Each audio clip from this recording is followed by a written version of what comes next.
Hello, everyone. Well, let's wait.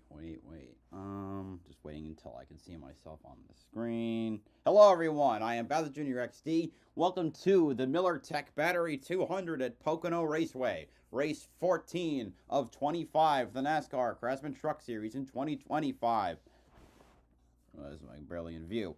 Anyway, we have 5 races to go to the playoffs for the tricky triangle, 2.5 miles long, based on 3 different tracks. But the command has been given, so I got to rush to do the starting lineup. We got 35 trucks here today, so they all made the show. Starting 35th, driving the number 26, Rackley Roofing Chevrolet for Rackley War. 19 years old from Lebanon, Tennessee, Dawson Sutton, the lowest rookie in the field. Starting 34th, driving the number 99, Campers Inn RV Ford for ThorSport Racing.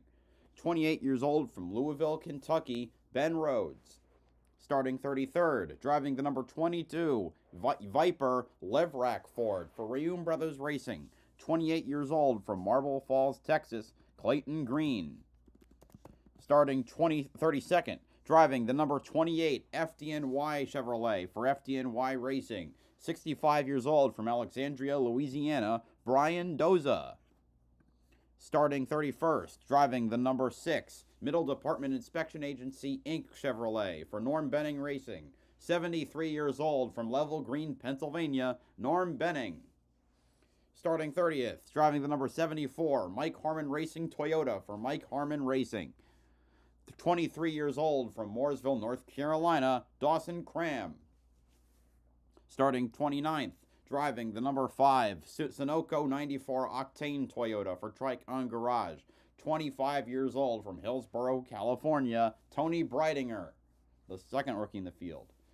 Starting 28th, driving the number 69 Ford for MBM Motorsports. 22 years old from West Greenwich, Connecticut, Tyler Tomasi. Starting 27th, driving the number 33, Black Cat Fireworks Ford for Rayum Brothers Racing. 39 years old from Scottsdale, Arizona, Frankie Muniz, the third rookie in the field. Starting 26th, driving the number 76, CSI Asphalt, Malta Dynamics Chevrolet for Freedom Racing Enterprises. 29 years old from Creve Coeur, Missouri, Spencer Boyd.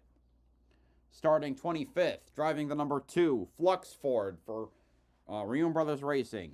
35 years old from Hoax Bluff, Alabama, Cody Dennison.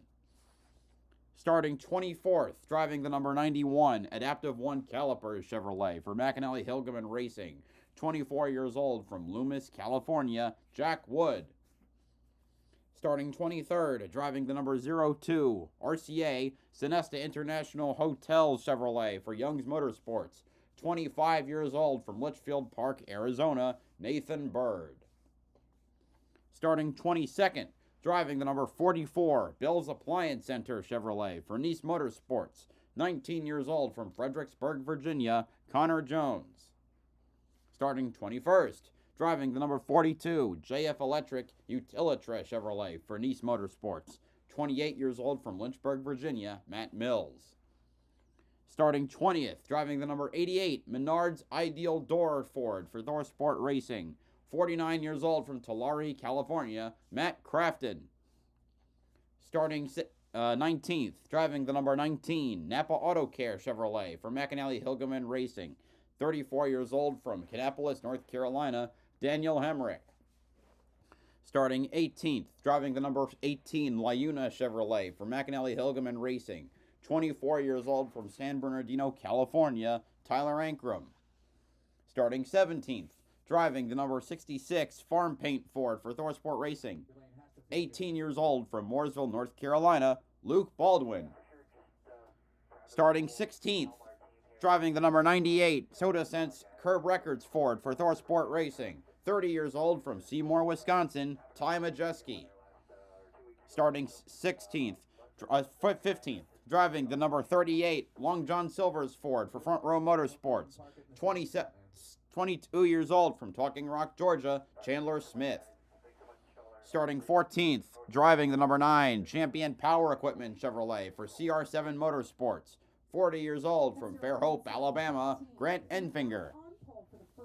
Starting 13th, driving the number 52, Hallmar International Toyota for Hallmar Friesen Racing.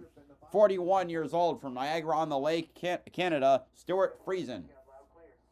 Starting 12th, driving the number 81, Napa Night Vision Chevrolet from McAnally Hilgeman Racing. 26 years old from Charlotte, North Carolina, Connor Mosak. The third rookie in the field, the third highest starting rookie in the field. Starting 11th, driving the number 13, Quanta Services Ford for Thor Sport Racing.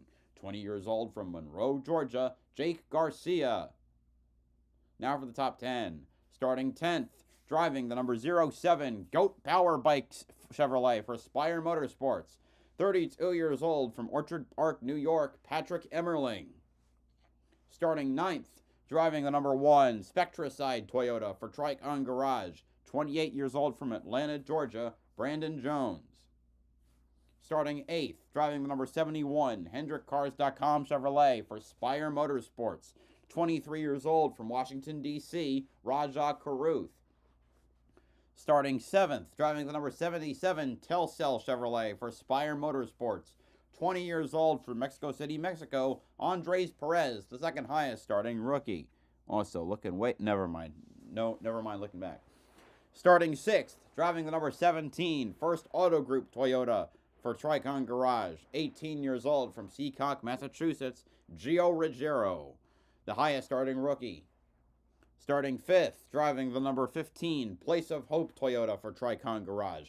26 years old from Artesia, New Mexico, Tanner Gray. Starting 4th, driving the number 7, Delaware Life Chevrolet for Spire Motorsports. 22 years old from Portage, Michigan, Carson Hocevar. Starting 3rd, driving the number 11, Safelight Toyota for Tricon Garage. 22 years old from Marietta, Georgia, Corey Heim, the highest starting of the 7 Toyotas. Starting outside pole, driving the number 45, DQS Solutions and Staffing Chevrolet for Nice Motorsports. 21 years old from Willow Park, Texas, Caden Honeycutt, the highest starting of the 17 Chevrolets. And on pole, driving the number 34, Bare Knuckle Brawl Ford for Front Row Motorsports, with a pole time of 53.126 seconds and an average speed of 169.409 miles per hour. 23 years old from Bahama, North Carolina, the highest starting of the 11 Fords, Lane Riggs. That is your starting lineup for today's MillerTech Battery 200.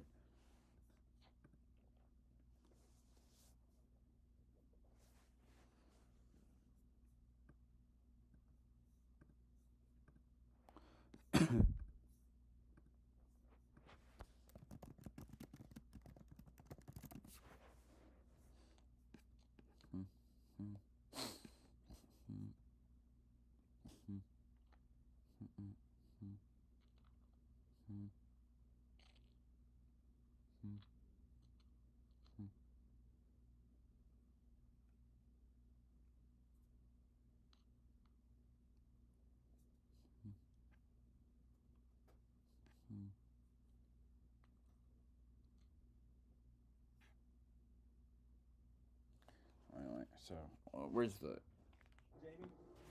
Thank you, Todd.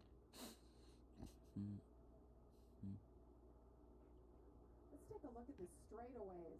Going to be a lot of talk. We've already mentioned how giant this racetrack is. You see it there at 3,740 feet on the front stretch, 3,055 feet on the back stretch, and from the tunnel turn to turn 3, 1,780 feet. They are definitely long straightaways, and we won't test your math skills right now, but just under a mile down the front. Yeah, what a ride that is.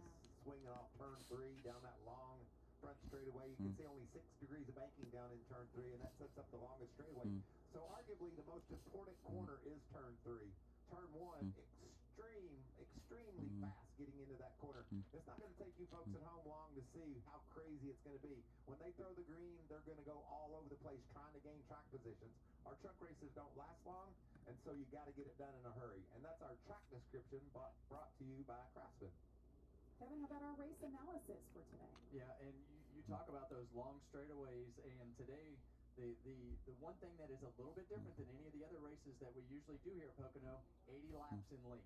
And that is significant in that final stage where you see 40 laps, because look down at that fuel window, 31 to 34 laps. So that's going to be right on the edge after we have the caution laps from the stage break, and if something happens, but if it doesn't, that's going to put you in a position where you're going to need to come to pit road. 2 on boards for today to bring you all the action. 38 of Chandler Smith. Rode on board with him during practice and qualifying. Give you a good idea what these drivers are feeling and looking like inside those race trucks. Man, I love these views, Jamie. You can see Stuart Friesen. He's in his office there, all tidied up and settled in, getting ready to do battle. Every time I see these cameras, Kevin, it makes me want to get in the truck and give it a try. Looks fun. Every time I look inside that Friesen truck, I look at that seat. He sits in there so unique with the way that he's got that. All right, it'll be 80 laps around the 2.5-mile triangle. God, I love this track. It's the closest track to me, about 3.5 hours away. The trucks round turn number 3. Here they get ready to go down with the longest front stretches in motorsports. Riggs leads the field to the restart zone. Here we go. We are green at Pocono. Into turn 1 they go. The 14-degree sweeping long turn. Well, not really sweeping. 14-degree sharp turn, modeled after the kidney bean of Trenton Speedway. On the inside, Honeycutt trying to take the lead. As Riggs goes a little wide, they go down the first of the back stretches. Honeycutt will keep the lead as it's single file for the top 6 cars, top 6 trucks. Next, they head down to the 8-degree tunnel turn. It's 3 wide as Heim and Riggs re-enter the conversation. The most dangerous track the dangerous turn on the track with that large bump. Heim now the leader, which basically means it's time for the rest of the stage. Into the long sweeping 6-degree third turn that so resembles the old Milwaukee Mile. And they head back down on the longest front stretch in motorsports, besides Mexico. And Heim leads lap number 1. Tunnel turn, by the way, of course, is based after Indianapolis being a perfect right angle. You can go as much as 8 wide on the restarts because of just how wide that front stretch is, as well as being long. Make up a myriad of spots. You see Tyler Ankrum getting around Chandler Smith back there for the 15th position. You see Daniel Hemrick trying to make moves. You see Connor Mosack trying to make moves. One truck to look at. First opportunity in platinum equipment. That being Patrick Emmerling. He started 10th, is currently in 11th in that 07 Chevrolet for Spire Motorsports. Let's see if he can make the best of this opportunity. See Raja Caruth trailing Gio Ruggiero, who was the highest starting rookie, or still is the highest starting rookie of the day. Currently in 6th, going for 7th.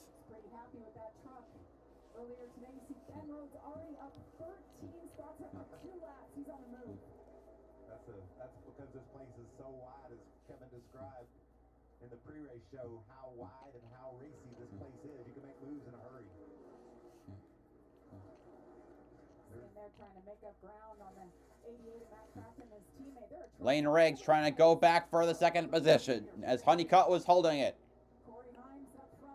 They go back into the tunnel turn. In addition to being the toughest turn, it's also where the passes can be made. Riggs sticks around the inside. 2nd behind the leader. He holds on, but to the inside, here comes Carson Hocevar. Fresh off a scuffle at Stenhouse in Mexico. He goes to 2nd in number 7. Here comes Riggs trying to make a move around the outside. And he's going to retake the position. And a close 5th now is Tanner Gray. As Corey Heim now 2 seconds ahead of this fracas. Obviously, everybody's going to make their vehicles better, but right now, you have to go with the fact that the trucks that are 1-2, you see Corey Heim checked out. Lane Riggs had a little bit of a tough start and had to make up a couple spots, and you see the distance that cost him. Corey Heim has now led in every truck race. I feel like a broken record every It's race. 14th race of 25. He's led 14. See a little contact back in the pack. Ooh. Ben Rhodes, Ty Majeski, Daniel Hemrick, and Grant Enfinger all in that tussle. Quite ready to make that move, but it went down and it almost turned into a crash. Yeah, and that left front fender on the Majeski truck, that is going to put him in a bad position. You're so dependent on those front fenders, and especially in a place like this where you're going so fast, through the corners, that anything that disrupts the front downforce like that is going to put you in a tough spot the rest of the day. You talked about in the opening too, Kevin, about drafting. And Stuart Friesen going around Emmerling as Emmerling gets loose. I don't think he's ever driven here, or he might not. Well, he might have been in the 07 last year. Never driven a truck around here, though, if I recall. And a lot different than the modifieds he's so used to running. Probably see him at White Mountain Motorsports Park next weekend, although that's a race that overlaps with the Cup race, so I don't know if I necessarily watch that. That wouldn't be my main focus. Maybe I have it on a second screen. Champions modified winner, 32 years old, making his 4th truck start. And he's doing a nice job running up toward the top 10. Michael, we've been talking about how many different winners this season, 9 through 13. 9 winners. Say, who's next? There are, the record is 16, and that was set in 2012. And that season had a key mixture of things that you need to have lots of winners. You had competitive regulars, a myriad of cup drivers dipping down and winning, and several wild card winners that shouldn't have won. Looking at the list of the full timers that year that performed well: James Busher, Justin Lofton, Todd Bodine, even though he didn't finish the season, Johnny Sauter, Timothy Peters, Joey Coulter. Although Joey Coulter and Justin Lofton were more of one-off. So Todd Bodine, Johnny Sauter, James Busher, Timothy Peters, Ty Dillon, Ryan Blaney. Then you have a couple cup drivers: Denny Hamlin, Kevin Harvick, Casey Kane. And then you have the wild card winners: John King, Justin Lofton, Joey Coulter, Nelson Piquet Jr., Parker Kligerman, Brian Scott, and Cale Gale. Although I guess Brian Scott was dipping down at that point. But my point stands. 16 different winners, an eclectic mixture. So far we've had lots of regulars and lots of cup wins, but not as many wild card out there winners. Would it be worth Kevin pitting that 98 truck right now, getting that fender clearance and making an adjustment? So that's from the contact earlier. The left front fender is flared out on the number 98, which on a track that is such high speed, any aerodynamic disadvantage will hurt you immensely. 28 and 6 on pit road, presumably black flagged for speed. That would be my guess. Most likely, you might see that. You're going to see that probably in the first stage. So if they're going to do it, so I think that Corey Heim wants to go and put himself as far out front to keep that time limit as far as possible, to keep as few guys as possible from pitting. Corey Heim just over a 2-second lead here. And growing. Fastest truck on the track the last 4 laps in a row. Working lap number 8. 20 laps make up stage 1, 20 laps for stage 2, and 40 laps for the 3rd and final stage. And hate to tell the competition this, but you know what this guy did last year, Michael? Swept. He won stage 1, stage 2. And that race was won almost at the Brian Doza's back on track a lap down. Corey Heim won this race almost under threat of a shortened race because of darkness. It's 5 p.m. is a kind of a late start, so I don't know if we'll have that again. But because also there was a I think a 50-minute long rain red flag that affected it. I think they only had about 3 laps to run under green, but stranger things have happened.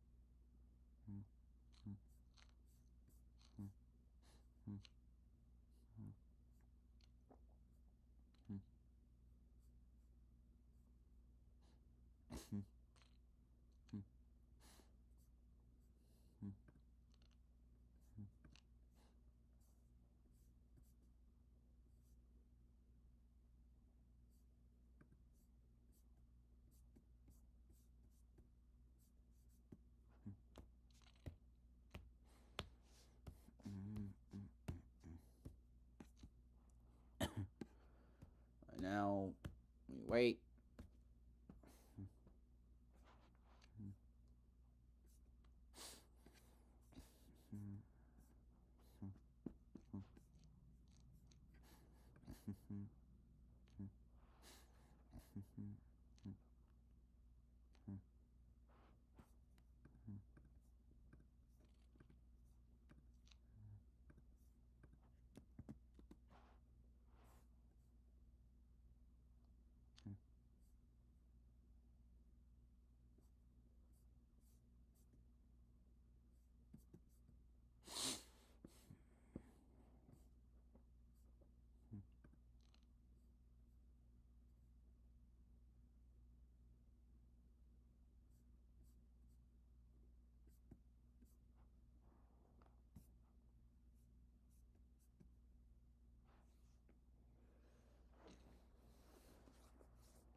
All right, we back yet? We back yet? They're pointing out next this weekend, 1:30 a.m. Road America for IndyCar, the XPEL Grand Prix. I don't like Road America that much, but it's a very popular track, so don't forget to check it out. Although Cup starts a half hour afterwards, so get another monitor. Then I saw one of his competitors, Scott McLaughlin, out at the summer shootout there at Charlotte Motor Speedway, racing a legend car with SVG, and that was pretty entertaining. How'd he do? He did fine until he got spun out. That's pretty normal out there, though. Pretty normal here in the truck series. Corey Himes driving away from the field. Things will change, though. You can see Lane Riggs is hanging right there. Only beat Corey by about a half a tenth of a second last lap. So there's good competitive trucks. And I'm telling you, we talked about the opening start. It's more calm than I thought it would be. As time goes forward, these guys are just going to push harder and harder. Yeah, you see those, I'm sorry, Jamie, the first three trucks right there, all but ran the exact same lap time that time around the racetrack. So as long as Corey Heim isn't sitting out front just pacing himself, looks pretty Wait, good what the right heck? there. Why didn't this update? Well, Corey Heim out there with a 2-second lead over Lane Riggs. Oh, what the hell? What is the 88 Matt Crafton talking about? Jamie, we've got some I thought my stuff updated. on the grill of the 15 truck creating some overheating issues, but Matt Overheating reports on the number 88 of Matt Crafton.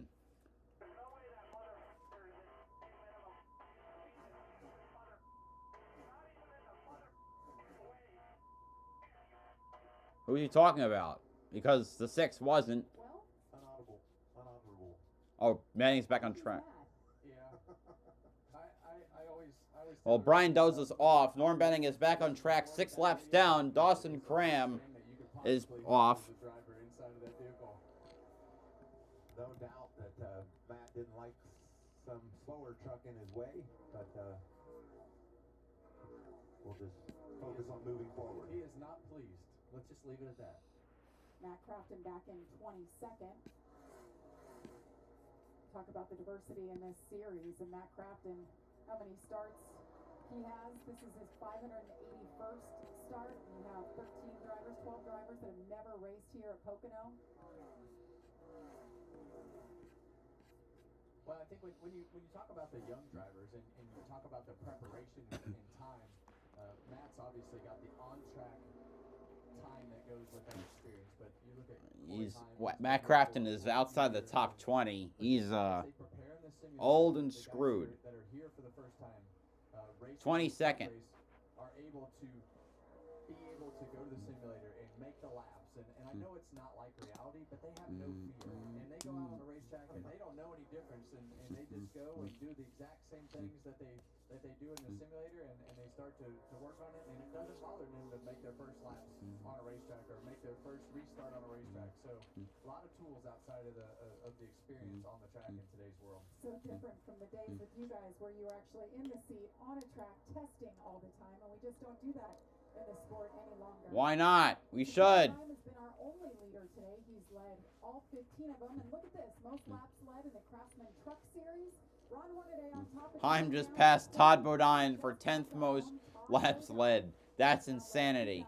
2,220 laps and counting. Good to see Hornaday is still on the top of that pylon for most laps led. I didn't know I ever led that many laps in the truck series. So I did not. Harvick was only full-time for 2 years in the truck series. 98 when he drove for Spears Motorsports in their number 78, I think Ford. And then at 99, he drove the number 98 Ford for Liberty Racing. Hey, and Ron Hornaday, top of the board. He's I got believe lots of RCA for him. It is a was big the day. sponsor Well, I know today. when he was with So happy birthday if you're out there, everybody. Liberty Racing. Good to see Ron in the garages, working with the younger drivers. Isn't this something, speaking of younger drivers, you see Roger here, just ahead of him, that's Gio Rogero. We're continuing to see this week in, week out, running up toward the top 5. A lot of speed, had the race, was in a position to win Michigan, didn't work out, but it's cool to see. Taylor Smith trying to get a run on Brandon Jones. Yeah, you've got one of your trucks that you thought See if we can was get a draft moving going. forward He's going through to this try and field make a championship. pull out. Here's got our onboard I don't camera think right so. They here. look equal. They look Brandon Jones equal in and speed right now going down this front stretch. made the progress that I thought he would make, Mike. Yeah, but he's going forward, and that's important. And I think as competitive as things are here in the truck series, passing, it's just like the Cup series. Passing's hard. Passing's always been hard, but the more good trucks you got, the harder it is to make your way through the field. But Chandler certainly got a competitive truck. Look for maybe a little adjustment on the pit stop, pick up a couple of spots on the restart, and get going. 2 of our 3 former winners in the field. Chandler Smith won here back in 22, and the guys trying to get around Brandon Jones. His one and only truck series win came here back in 2020. Let's get an update on the 99. Host of Art of Pit Road. If you're gonna pit, the time to do it is now. Pocono is the laps are so long at Pocono that you can safely pit without losing a lap. Try to get some better track position. I like this call a lot. 4 tires, as you see. And that's what we were talking about. They're going to flip the stage right here, put themselves in a position to finish this stage, have their new tires, don't have to pit. Well, at the top, host of our pit, Connor Mosak was in 4th. I guess Tanner Gray also pit, so that would explain that. Raja Karut's also on pit road. Grant Enfinger on pit road. Ruggiero on pit road. A lot of followers. Raja Karut Heim's in. does his work. Grant Enfinger's in as well, and here comes the leader, Corey Heim, for his first stop of the day. At about a 3-second lead when he pitted. See how this all shakes out. Who decides to stay out and grab those stage points? Yeah, you see Lane Riggs is still on the racetrack. Todd. Yeah, Jamie, Corey Hine came in. Scott Zipperdelli, crew chief, decided to flip the stage because the truck is just so good. Corey wants just a little adjustment, a little bit too free. Scott's going to take some air out of the right rear and fix that. So another good day for Corey Hine so far. I think Lane Riggs, not having been to victory lane yet this year, decided he needed that stage point. I think you're 100% right there. He needs a stage point. Oh, we got Cody Dennison with a blown right front tire. And that will end the race. That end the lap under caution. That's hard Trouble on contact. the track, yes. Debris on the track. That'll bring out our first caution of the day. The number 2, Flux Ford. Lap of stage number 1. That is, yeah, that blown right front tire. Front tire with that much damage, we'll have to find a replay. See if he hit the wall. Maybe the tire just blew on its own. There it goes. Blown. Bam. Oof. Lost a right front tire, whether he hit debris or had a fender rub or what. Big contact for Cody. Well, that puts a couple of these trucks in a really, really different spot than they probably thought they were going to be in, because that's going to put the 71 truck, the 45 truck, it's going to put some of these trucks a lap down. And that will ruin their strategy. Yeah, I think the leaders will all pit. It should. They'll have to take the wave around. See what happens here. There's a lot of moving parts and pieces with. yeah. This Kind of 70, the scoring. 71's definitely going to have to. He's going to be the lucky dog. See, anytime a caution flag comes out right at the end of the stage or during green flag pit stops, you're going to have a lot of people that. Norm has been parked by come out on NASCAR. the good end of things and some that come out on the bad. So Cody Dennison makes it into his pit box. There's Lane Riggs there. He is the leader. And that is the end of stage 1. Riggs picks up the win there. Caden Honeycutt second. Connor Mozak, really nice opening stage for him. Andres Perez and Jake Garcia. Round out your top 5. We're under caution here. Stage 1 in the books. We'll mix it up and figure it all out. See who picks after this.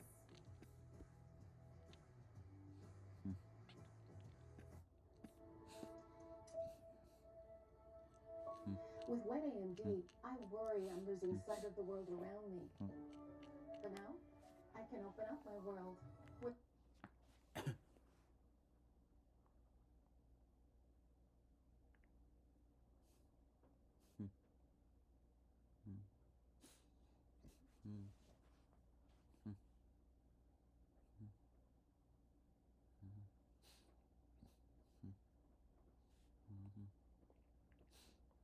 Anyway, now we wait because anyway, I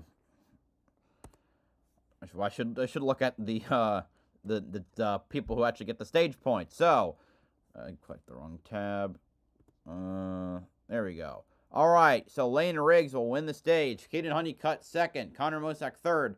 Andres Perez fourth. Jake Garcia fifth. Stuart Friesen sixth. Brandon Jones seventh. Chandler Smith eighth. Tyler Ankrum ninth. Ben Rose in 10th.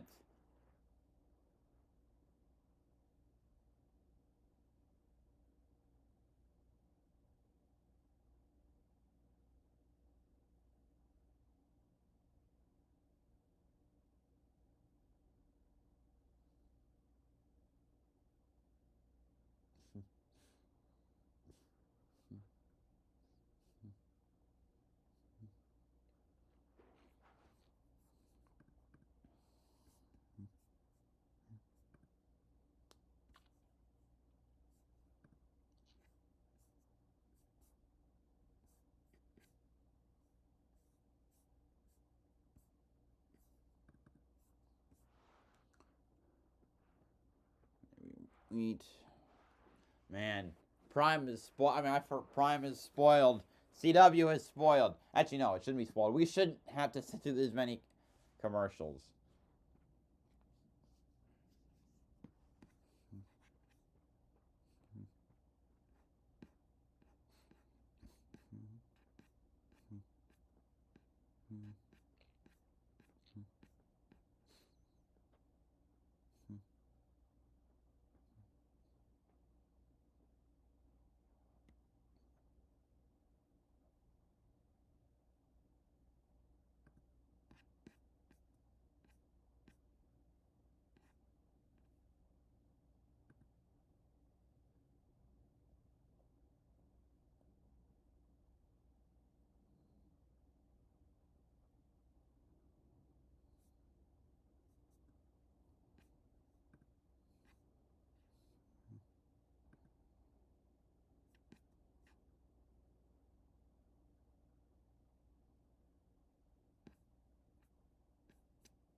Doing the Dodge commercial for the truck. Did the burnout in.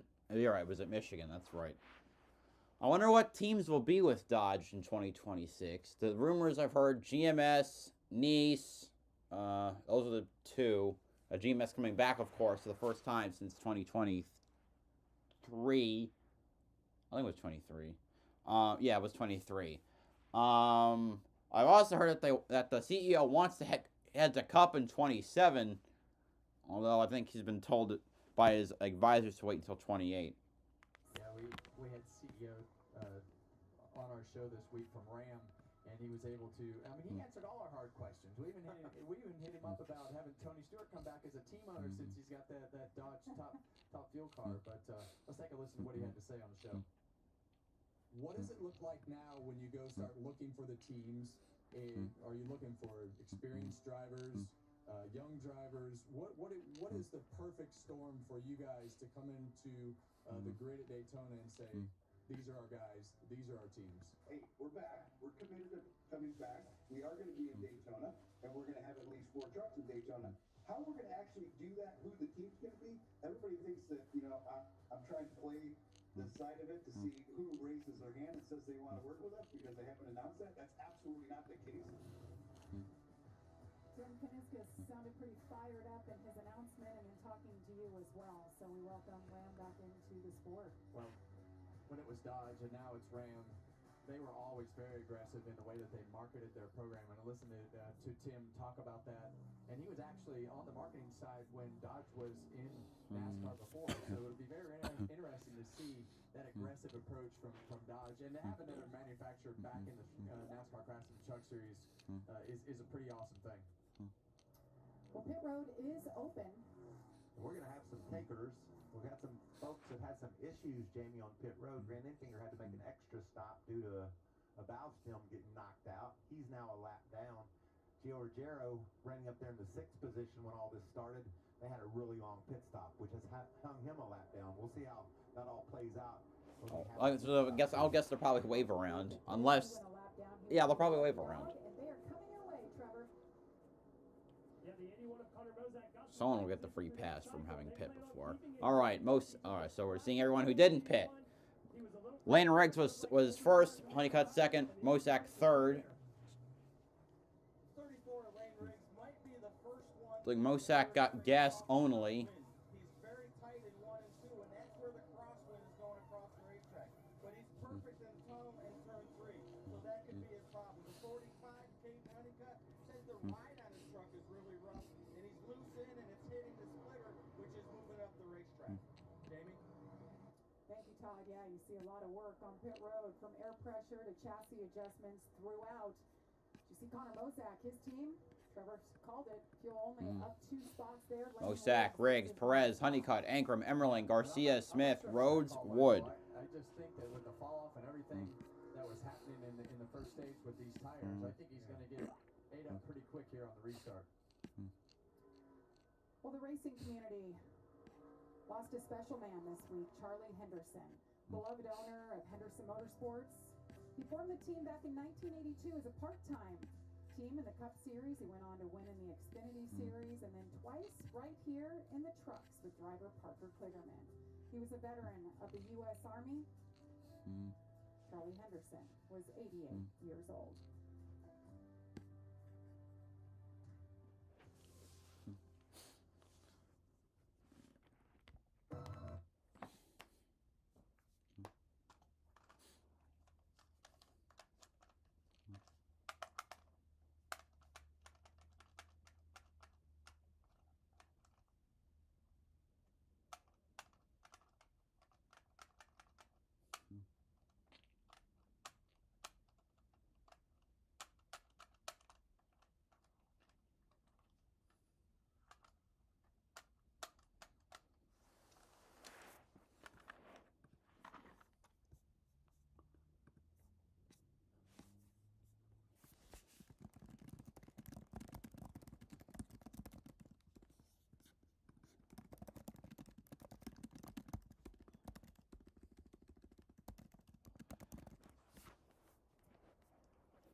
da dum, dun da dum, ba da da da da dum.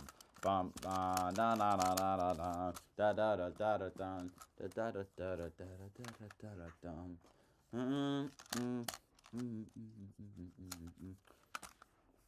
Tomorrow at 7 Eastern on Fox. And your baseball guy. Say the turnout looks great for Pocono. Baseball guys I used to be. All my friends retired or moved on, and now now you're so busy. So I can't wait for the Bristol game. That's going to be so incredible. It's coming up quick. I know it. August. Looking forward to that. And just, we've been talking in commercial, all these shots around this racetrack and how great it looks. It's just packed. Beautiful weather. We've just been on a roll with NASCAR, I think, as a whole, with the weather and where we've been racing and the turnouts. It's great to see. Certainly is. Look at all those passionate race fans. Got their flags up, cheering for their favorite driver. The grandstands has a great crowd in it. And over 3,300 spots in that infield or in this racetrack, and they're sold out. Well, we talked about a couple incidents, and Gio Ruggiero, long stop. Trevor, what happened there?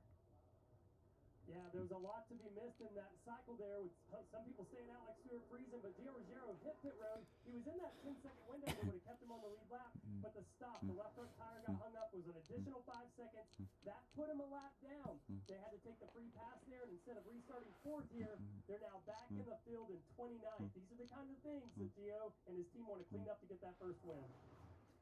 All right, coming around for the start of the next stage, which should probably be another 20 laps or so. Yep, in the 20 laps, about.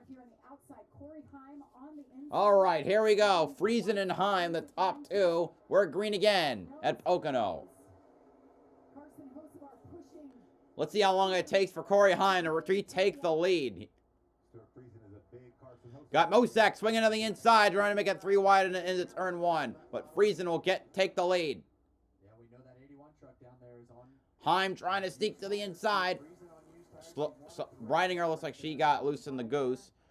Yeah, you mentioned Connor Mosak in the 81, fuel only there. See Chandler Smith trying to break to the inside, find a way to make some passes. I believe we would call that unsuccessful. Maybe he'll get by Ankrum, but that would be it.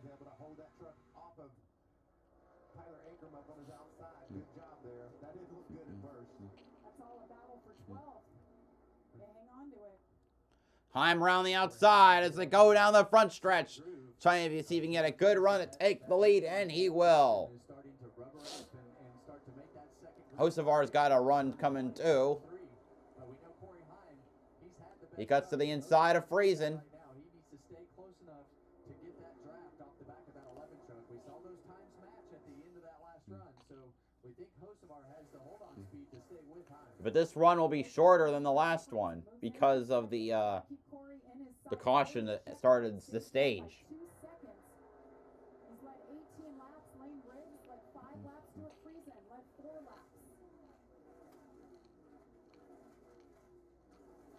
Working their way through the tunnel.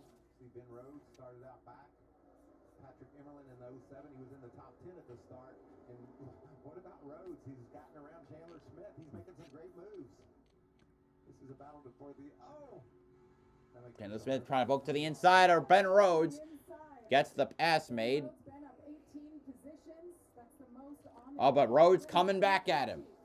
All right, the 74 is 5 laps down now. That's Dawson Cram and the Mike Harmon truck. Hocevar to there to get to the inside of Heim. Not able to stick it off a 1. Carson Hocevar is just here for the wins. Part-timer. He's already got a win in this very truck, actually, a few weeks ago at Kansas. Wow, what an adjustment they must have made. I mean, he had good speed on the long haul, but now he's got it on the front end of the run as well. Had some trouble right there through the tunnel turn. You saw that truck get a little bit loose to the center of the corner, and then it went over those bumps, and he had to chase it up the racetrack. Cost him 3 or 4 truck lengths right there, but still think he's going to be close enough if he can get a good run through turn 3 right here to draft back up. I don't know. Heim's looking, he's trying to pull away, and I don't think he'll be real seriously challenged for the rest of the stage. Jake Garcia now up to 3rd past Stuart Friesen, about a 1.3 seconds back.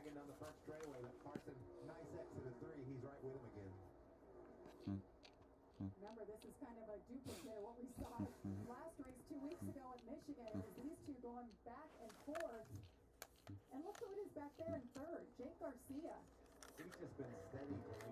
Tyler Ankrum in the top 10 for the first time today. This year, that's not been the case for Jake Garcia. He won at Rockingham, breaking a 5-year winless streak. That was back in April. I think, oh no, it was back in May. Or no, it was April. See if he can build on that. I think he's currently 5th in the point standings. But I think his time is coming. Put him in the category, Michael, of drivers who could win that have yet to this season. Speaking of winning, of course, last week's winner, Friesen, the only driver to not pit on the last pit stop, on the last caution. Currently holding on to 4th. He's got Tanner Gray behind him, a driver who has yet to score his first win in now in his 6th full-time season. First 2 or 3 corners I thought would be a lot worse for Stewart than what they were. I think once they get strung out and the tires start to fall off, I think that he's in better shape every lap that this goes on. So I think he's going to gain, have a net gain by the time this is all said and done. But he's going to have to pit here, yeah, he's going to have to pit. Might probably go a lap down. So it'll be interesting to see what happens after that. We know that last stage, if it goes the distance, they're going to have to make a green flag pit stop. Already, just 9 laps remaining in stage 2. Don't blink, this race is flying by.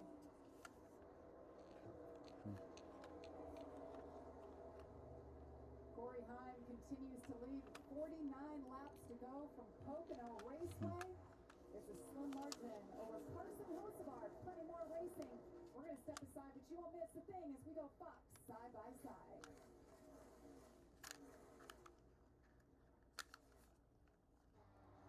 Welcome. Hocevar is not going away. I think everyone can breathe a sigh of relief for that. Yeah, that's right. Next week's truck race is on Fox, Big Fox, the last of the Big Fox truck races following over the Homestead in Michigan.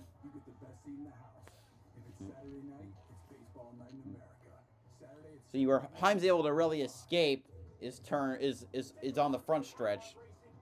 Hocevar gets it back in turn 2. Absolutely nothing like NASCAR's own street race. This 4th of July weekend, NASCAR takes over Chicago, where you can get an up-close look at the sport's best drivers as they battle through downtown. And with live music from Zach Brown Band and Family Fun, it's a NASCAR experience on a whole other level. Hey, I'll be on the edge of my seat. NASCAR Chicago Street Race, July 5th and 6th. Put the work in.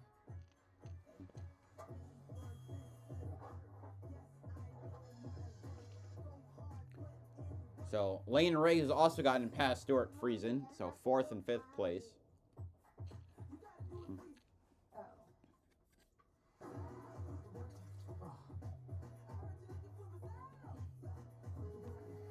So, what's next?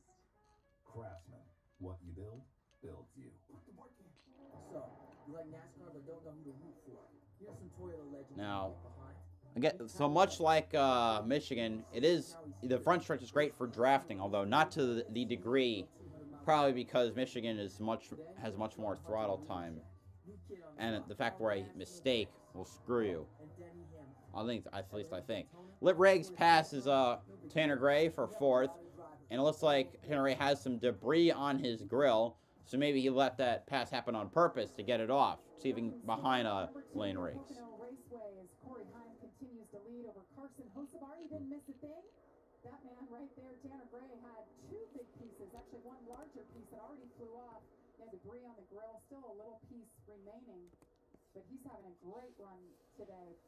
Running top 5 all race long, and Stuart Friesen, they gambled a little bit. They stayed out, did not pit, had the lead, led 4 laps, but his time has come. He's coming down pit lane with fuel up for the first time today.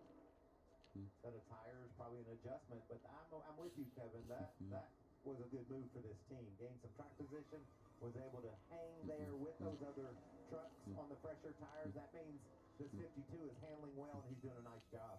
Yeah, and I really thought they were in a position to be swallowed up there on those restarts, but the way that those restarts worked out, I mean, he only lost 3 or 4 spots, and now They're fueling up, so it's a longer pit stop. Stay on the lead lap, and they put themselves in a window that not very many other people are in, so it'll be really close for him as he comes off a pit road. staying on the lead lap right here, though. If he stays on the lead lap, this is a great call because he can make this thing on one more stop. Well, he's just got to hang on 4 more laps. 5 more laps here. There's Ben Rhodes from the back of the pack. Didn't have a chance to qualify earlier. He had an unapproved adjustment. So NASCAR said, nope, you got to start in the back. And he has fought his way back inside the top 10. Let's get an update, Todd. Yeah, the 99 Ben Rhodes running really well. Truck is fast. He likes the way it's driving, but they got a problem. About halfway through the first run, it started missing. Not really a total miss, but it would actually stop running in the corners. Doug George's I guess the first engine adjustment, was going in and out. Ankrum gets by Mosak for 8th place or 7th place, and Rhodes going to try to follow for 8th. So about halfway through the run that started, now they just Heim has broken away from Hocevar now. The gap 0.7 seconds. feels like maybe they have a pinhole in the line in the fuel cell about halfway down, sunk in air. And the problem with that is running that last stage and trying to make it to the end. They have no issues. They got to pit for fuel for sure. I want to tell you though, Todd, that 99 is fast. Friesen has stayed on the lead lap. I'd say he's about a couple seconds behind, a couple seconds away from it. Grant Enfinger looks like he's also pit, because he's now listed as a lap down. It's been a while since he could smile after the race, and this could be that day. And that's what you hope for when you change the crew chiefs and you mix your teams up. You hope for a little bit of a jolt in the performance. So good to see for Ben Rhodes and his team and Thorsport. I imagine that's a bit of an adjustment. They got the call that we had the weekend off last week, and they decided to swap with the 66. So Rich Lucius, who's been working with Ben, is now with Luke Baldwin this weekend. But it could be just a one-race swap. It could be the rest of the season. We don't really know. We'll see how it shakes out. But you guys said the 99 is fast, up to 8. As things look the same up front, Corey Heim continues to lead over Carson Hocevar. You mentioned Luke Baldwin and Rich Lucas getting together for this race at least. Luke in that 66 truck doing a nice job running inside the top 20, racing with some really good trucks there. And another truck to give a shout out to is just behind them, Dawson Sutton. 20th. He started dead last in 35th. Earlier. He's right there inside the top 20 as well. Yeah, and you see that tape hanging off the back fender or back bumper cover right there on that 66 truck. Usually the tire carriers, they'll put tape on the tires to be able to mark and kind of clock that wheel and tire where they want it to get it over the studs. And saw that thing flapping on the back bumper. Looks like it might be gone at this point. 2 laps to go here in stage 2. There's Sutton closing in on Baldwin, racing around Grant Enfinger. Grant Enfinger's got some damage to that left front. They had to tape up and fix that. That aerodynamics will really hurt you here. Yeah, it's the same thing that we saw on the Ty Majeski truck. Any of that damage that happens to the front end of these trucks just 2 to go in the stage. Disrupts everything that's happening from a downforce standpoint. But you see the truck in front of him right there, Dawson Sutton, that 26 truck. First lap of practice, went into turn 1, up the racetrack, brake pedal went to the floor, into the wall, and never being here before. Didn't get any practice laps, didn't get to qualify, and now he's out there learning every lap while he's racing that Rackley Chevrolet around the racetrack. And he's driven into the inside the top 20, so you got to be thinking he's doing a really nice job with the limited experience that you talked about. Last lap of stage 2. Corey Heim now a 1 1/4 second lead over second. His way up to be competitive. There's Gio. Final lap of stage number 2. It was Lane Riggs who won stage 1. Corey Heim. So Gio Ruggiero yet another qualified best of the rookies, now running 21st, almost half a lap back. season. Points for the top 10. Yeah, as Corey Heim goes through the tunnel turn, coming to the last lap of this stage, Stuart Friesen and Chandler Smith right in front of him on the same straightaway have flipped the stage and will be able to stay on that lead lap with their strategy. So they're going to be on a little different strategy, but they're probably going to have decent track position as they start this stage. Green and white checker flag is in the air. Corey Heim picks up. Corey Heim wins stage 1. Carson Hocevar second. Third is Lane Riggs. Fourth, Jake Garcia. Fifth is Tanner Gray. Sixth, Casey Honeycutt. Seventh, Tyler Ankrum. Eighth, Ben Rhodes. Ninth is Andres Perez. And 10th is Connor Mosak. And now we wait for the second half of the race.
Ugh.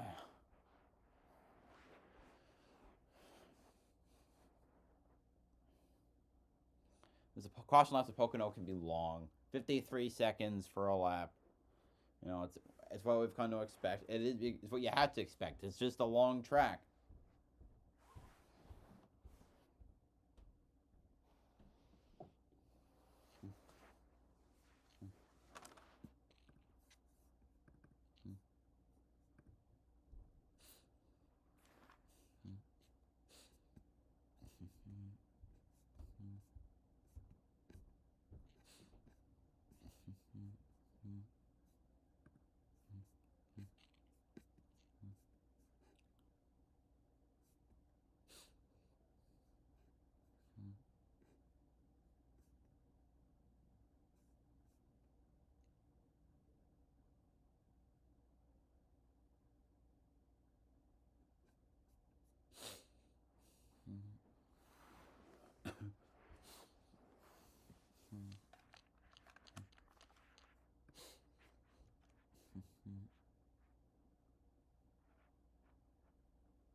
What the heck?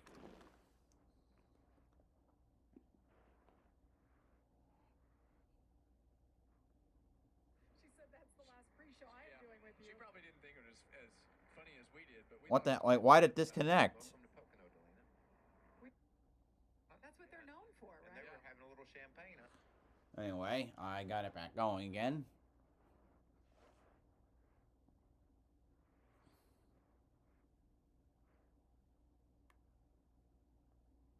Play, for Christ's sake. Keeps pausing every time I try to load it. It's super annoying.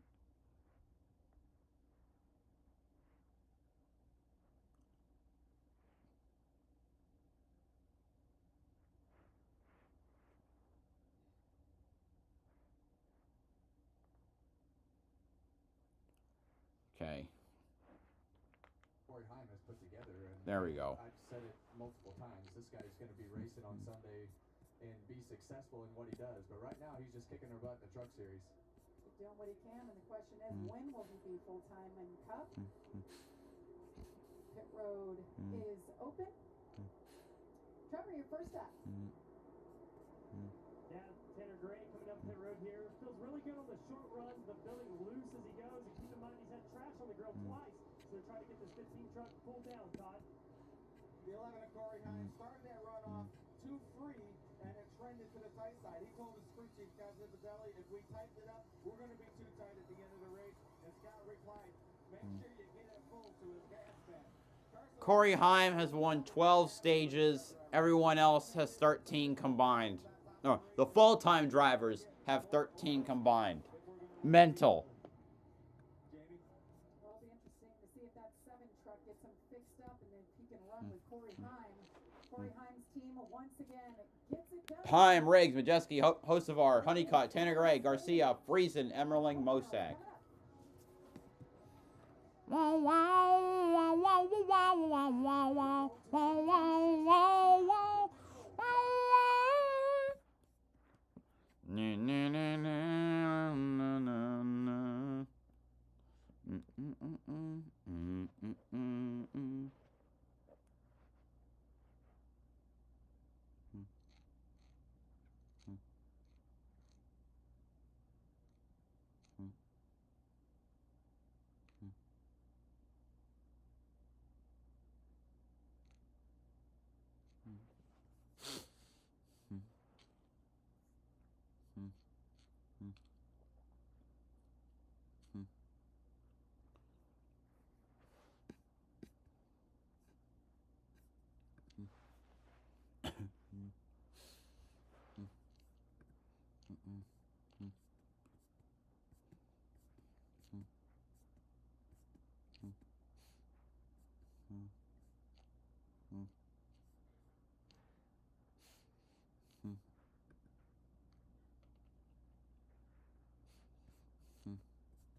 Qualifying kick things off at 10 a.m. for CW, followed by the Cup Series practice and qualifying. That's at 12:30 Eastern on Prime. Triple header weekend. What a beautiful weekend it is. So third and final stage here. 36 laps to go. That's outside that fuel window. So what do you do to help things here, Kevin? Well, watch. You hear him right there. You hear Chandler Smith flip that kill switch right there to shut the engine off. You push the clutch in, and you just let that motor stay off. And when you have that switch shut off, you flip it back on while the engine is dead, and then listen, you'll hear him pop the clutch, and the engine will come back on. And this is an art. You want to just take advantage and do the best job you can as a driver. You see him kicking the power back on, right back off. You want to try to take advantage of every foot on that racetrack you can have that engine off. Yeah, and it's all about Saving energy. how many seconds can I leave the vehicle off? Even under caution. I want that truck to run as little as possible in order to save gas. So that's what he's Now I'm doing curious right how they're going to try and split it. Gio Ruggiero comes back down pit road. Maybe he's going to top off. You know, we talk about 31 to 34 laps. So right now we see 35 laps to go. We've seen a couple trucks on pit road and topping their fuel tanks off. So if there's no caution right here, this is going to get really interesting. Trevor Bayham and Greg, he told us if we get one caution, that'll make these guys pretty good to go. So we look it up. They think the last 5 Pocono races had a caution in the final stage, and the last 2 races here had multiple. So They've only had one caution for incident. they'll be all right. You can see a lot of the trucks in the back there pitted to top their tanks off, and that was good news for Chandler Smith because he wanted to just save fuel, get some track position, and then be able to make it all the way in. That's his goal. And you're going to see a funny lineup right here at the back of the field. So, you know, when they pit in extra time, that's actually a penalty. So they're gonna all line up single file at the end of the longest line. So you're going to see a bunch of trucks double file, and then you're going to see a bunch of trucks at the back of the pack single file. So when you pit that extra time, you don't get the option to choose. So you have to line up single file at the tail end of the longest line. All right, pace trucks rolling in. Going to restart with 34 laps to go. By far the longest run of the day.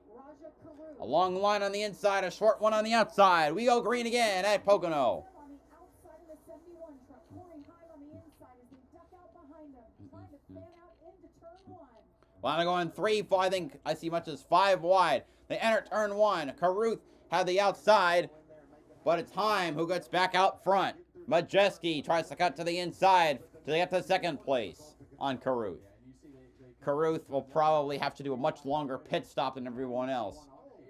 What is his strategy to get to the front earlier? You have to make some firmer decisions to too wide down here in the tunnel turn, or you're going to have an accident. It's a tight angle if you're on the bottom trying to squirt into that corner. As you see Chandler Smith trying to use his strategy. Chandler Smith to the inside of Friesen. Nice move there on Stuart Friesen. Dawson Cram now listed as off.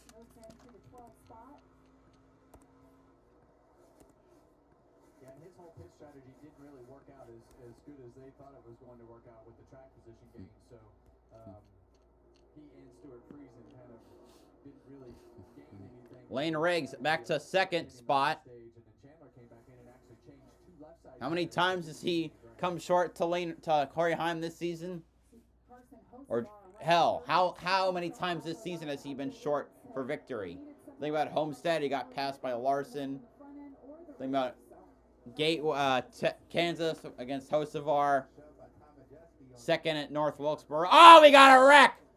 Grant Enfinger around. Oh my God, it's a big one at Pocono in turn 3. Tyler Ankrum's involved. That's one of the, I think that's Connor Jones. Up against the wall. Tyler Ingram with a lot of damage. He's going to be able to drive away. But there was at least 5 trucks in that. Second incident brought out the caution today. Dawson Sutton, blown engine, looks like, or that or flat tire. Clayton Green in the 22. I saw that out of the. Okay, it's probably tire problems, not engine blown. Okay, looks like it was tunnel turn, not turn 3 like I thought. Go in on the bottom. It's just a tight corner. Your truck is going to go up the hill, and you're going to hit somebody when you go in that low. We saw one truck all the way off the racetrack down the back. And not only is it a tight corner, but when you get to the middle of that corner, there's those 2 massive bumps that really set those trucks off if your angle is bad on entry. Grant had just got the free pass and was back on the lead lap after his problems on pit road. Now he's got. So we had a pit road, that's why he was a lap down before. Let's take a look. What happened here that took out at least 4 trucks. Enfinger was diving down, entering the tunnel turn. There's a Ben Rhodes in between them. Clips the nose of the 99, slides up. The 99 also slides up and hits Tyler Ankrum, getting him into the wall. Rhodes scraped the wall. 18 spins around.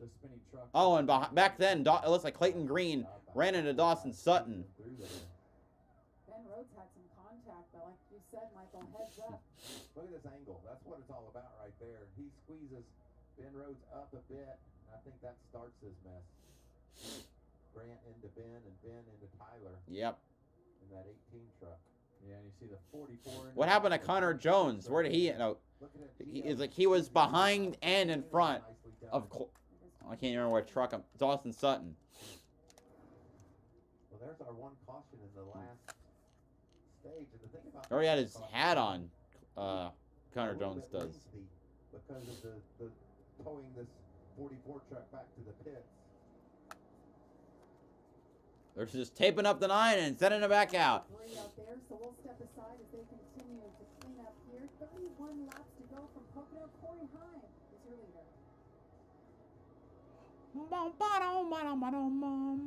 more than 7 million adults, like Michael, who've taken up. I'll be right back.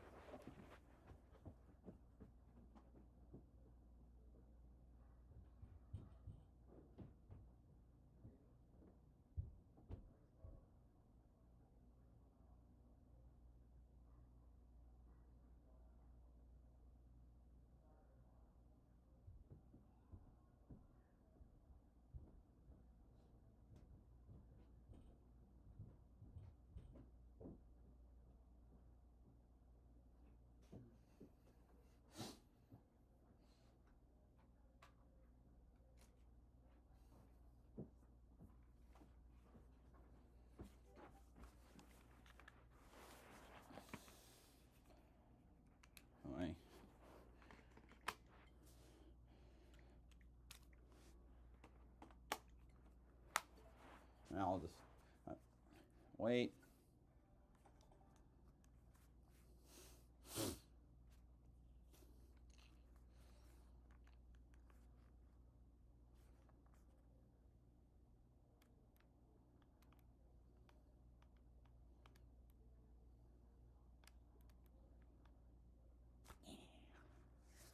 Alrighty.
we're back.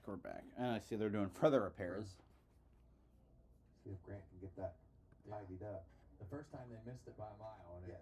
it flattened the second tire that they put on. So now, as you see the 44 truck of Connor Jones still getting towed back in right there, we've got more caution laps. So what do you do here, Mike? Do you stay on the racetrack and keep your track position up front? If you're in the middle of the pack, pit. I'm staying out if I'm up front because I want to make sure that I keep my track position. I think if there's not another caution you pit here, unless you're Corey Heim, Superman, you're probably not going to be able to get back through the field. There's Superman. He wears the cape right there. Scott Zipadelli, the man calling the shots for Corey Heim atop the pit box. And I wondered about this. Raja Caruth. They had made their bed. They stayed out. Can they pit now? And they were the So now the pit window is open, The last time they pitted was, I think. lap 20. So unless everyone else can save their gas, Caruth might be in the catbird seat. Well, even if he can't win, he'll probably get a good finish because he won't have to pit again. Start over here and put I the think. tires on, but they're going to have fuel. They're going to have plenty of fuel. They're not going to have any worries, and he's had a solid truck. Then again, If this given that this whole stint is supposed to be 34 laps, they're going to feel really good about and the fact that we're going to have some extra more caution laps, Green light checkers come into play. then Exiting and giving them no one else, the rest might not have to pit either. There's Tony Breidinger as well, 29 laps to go. with the Right now, Sunoco with the number 5 Sunoco Toyota. Raceway for an incident that claimed 6 trucks. We'll be back.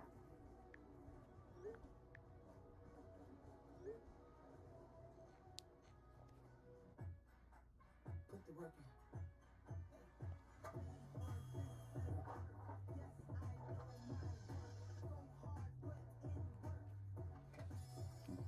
Mommy, I have to go potty. Oh.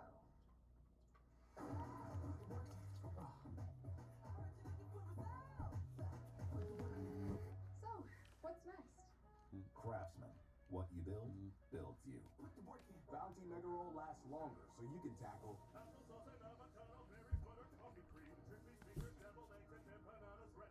Bounty Mega Roll lets you clean spills without running out. Bounty, the quicker picker-upper. I'm Joel McHale, and it's time to play the 1% Club. Fox Tuesday. How does your brain stack up to the rest of the country? What animal is represented by combining the images below? Play along to find out. Do you think you're going to win this entire game? No. Thank you for your honesty. The 1% Club, all new Tuesday on Fox. When it comes to making merch for your business or side hustle, direct-to-film transfers from Ninja Transfers are the easiest way to create custom apparel quickly. Visit ninjatransfers.com.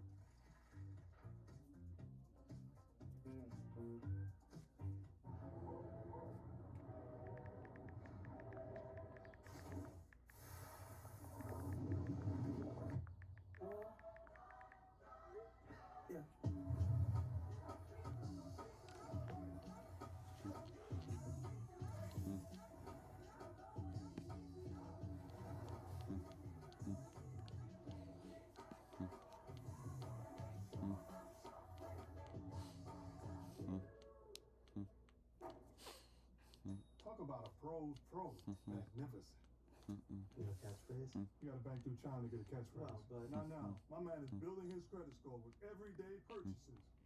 Mama, there goes that man. This copyrighted telecast may not be reproduced, retransmitted, or used in any form without the authorized written consent of NASCAR Broadcasting. NASCAR would like to thank all of our fans for your support, and we hope you enjoyed today's broadcast. Welcome back to the NASCAR Craftsman Truck Series, live from Pocono Raceway. Jamie Little, Michael Waltrip, Kevin Harvick joining you. Todd Bodine, Trevor Bain covering all the action on pit road. So we've been talking about how close we are to the end of the regular season. This is how the points look as of now. You see the drivers in yellow. They are locked into the playoffs. That gives 4 spots remaining. Michael, what do you see as the biggest change? Well, there's just that bubble. You know, whether you're in or you're out. Tom Majeski with issues. Nice job, Jake Garcia, all year long, been very steady, very consistent. But I do believe, Kevin, that there's somebody below that line that wins a race and throws another pitching people's giddy up. Yeah, and you think about today, Ty Majeski had right front damage on his fenders. Now you see him 8 out, his teammate Garcia in, like you're saying. But Grant Enfinger, he was 52 points above the cut line before that last wreck, and now he's only plus 28. So we talk about winners, but those points still matter. That's right. It's a balancing act, and as you have that 56-point lead, which is almost a whole race, now you've almost cut it in half. And we talked about so much the speed of Lane Riggs. Well, he's 54 to the good now, but you saw how fast things got serious for Stuart Friesen. So nothing's a guarantee, and we've got some really interesting racetracks coming up as we race toward the playoffs. Yes, we do. Let's take a look at what our next, I don't know, 6 weeks look like. Got the 2.5 mile triangle where we are now. Next week, doing something for the first time. We're going to Lime Rock. Yeah, and you think about guys like Connor Moses. Lime Rock in Lakeville, Connecticut. And that's northwestern Connecticut. Probably been to Lime Rock. I went there last year for the IROC event. Pretty awesome venue. Also pretty cool. I mean, it has no grandstands, so you can just find a good spot and watch. Shit like a glove. And I think it's 1.5 miles or 1.25 miles. It's the short track of road courses. Trevor, what are you hearing on Ty Majeski? They've had their work cut out for him today. They certainly have, Jamie. They had that left front fender damage early in the race, and they didn't even think they could get it fixed. Crew chief on the radio telling, man, I don't know if there's hope for this thing, but they've got it fixed. How long are we spending under caution, by the way? This is ridiculous. We're talking about road racers and Connor Mozak at some of these tracks. How about Ty Majeski at the short tracks we got coming up?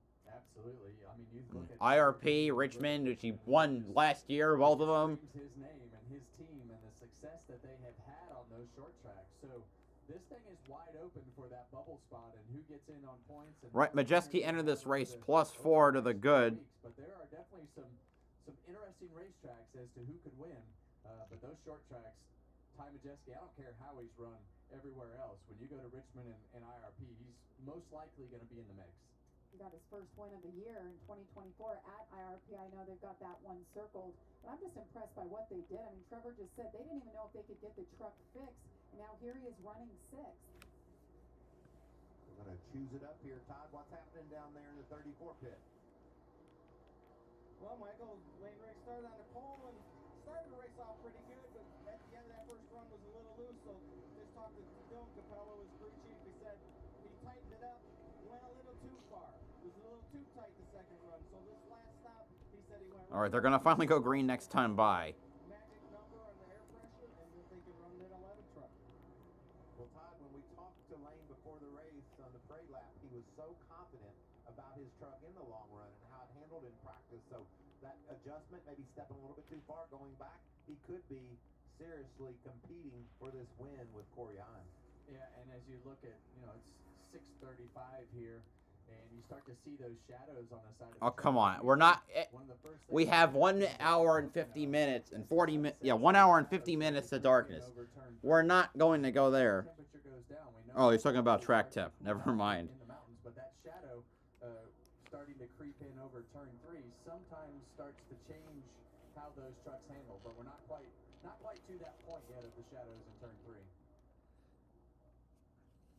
This is going to be a wild restart. We saw that last time. That's why we're under this caution. And by the way, ever since we've gone under caution, Chandler Smith has been saving just as much gas. It's just a process all the way to when they get ready to line up here on the front straightaway. He'll get after the gas, shake those tires down, and then go racing in that 38 truck. I want to see Lane Riggs and Corey Heim go at it in turn 1 and see if any of them come out on top. Or rather, even turn 2. Tonight, they get an extra point. You end the race as the fastest lap turn. 54.51. That means he's getting around here in 54.5 seconds. He's moving. He's had the most laps tonight, too. 42 laps led. Lane Riggs, 5 laps led. It's going to get serious, James. Corey Heim warming up those tires. All right, here we go. 25 laps to go. Let's go green again at Pocono. We're back under green. You see both of those trucks in the second row get a great restart and attach to the bumper of the trucks in front of them. See Time to not get a good run in it.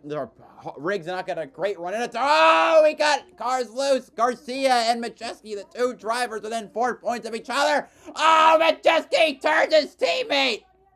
Oh, God damn it.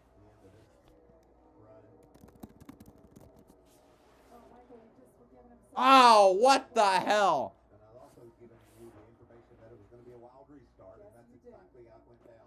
You just know when it gets late in the race, push comes to That ain't gonna go over well. And you said it right before we had this restart. It can change just like that. And that fast, we go from Jake Garcia having a chance to run up front and get a great finish to done for the day. He was above the bubble. He was kind of sitting right there, and now this is going to hurt him in the points. So we're under caution here for Lane Riggs is scored as the leader right now. Let's see if that stays. to go. This is the incident. Jake Garcia around. His day is done. No one's gonna point out it was Ty Majeski that got into him. The teammate that he's battling for the final spot in the top 10. Well, not top 10. The final spot in the playoff grid. He got wrecked. What the hell?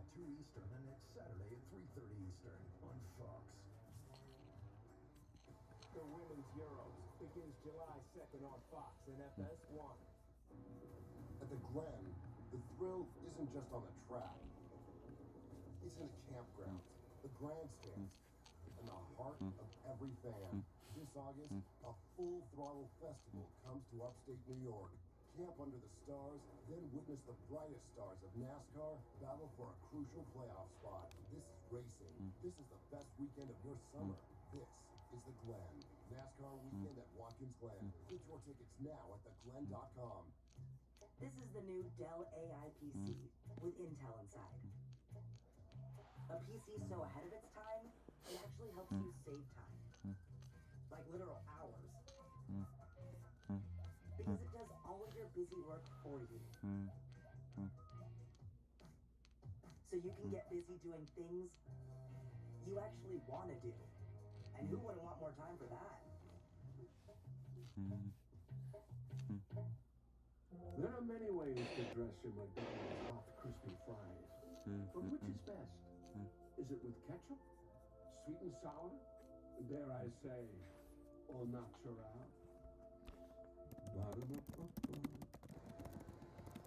This is Joseph Newgarden. Joseph was conceived to win races. Stopped drinking milk at 2, picked it back up at 32. Good for strong bones. Tell that to his clavicle. Joseph wins even when he loses. This is his wife, his Tuesdays, his hand-eye coordination. He might have the greatest jawline in sports. He's not that handsome. And on Sundays, Joseph flies. Welcome to the fastest racing on earth. Welcome to Truck Country. Welcome to the NASCAR Craftsman Truck Series. We continue under caution for the incident involving Jake Garcia. And we've got to look at this once again. Unbelievable that it was only one truck that really suffered the most damage. Yeah, you see Jake inside third row right there. He's going to peek under the 45 truck right there. Yeah, that's a screw up by Jake Garcia. But then right here, Brandon Jones bounces into him, puts him right up in front of Majeski. Oh.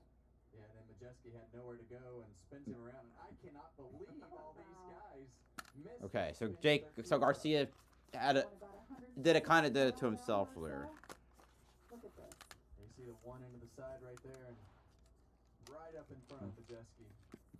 A lot of heads-up driving right there by the pack. Like you said, he started on the inside of the third row, and there's a lot of trucks that had to miss him. Well, this will be good. You can really get a good view. You see Honeycutt just squeezing down up the racetrack right there. Door slam. Almost wipes the right rear quarter panel off of Chandler, but he actually hits the 77 right rear quarter panel right there. Andres Perez did a nice job of keeping that thing straight, but a lot of damage to his truck as well, and this is the result for Jake Garcia. Need to get him back out there, salvage as many points as possible. We talked about playoffs aren't far off. This is good news for all of our truckers that were close on fuel.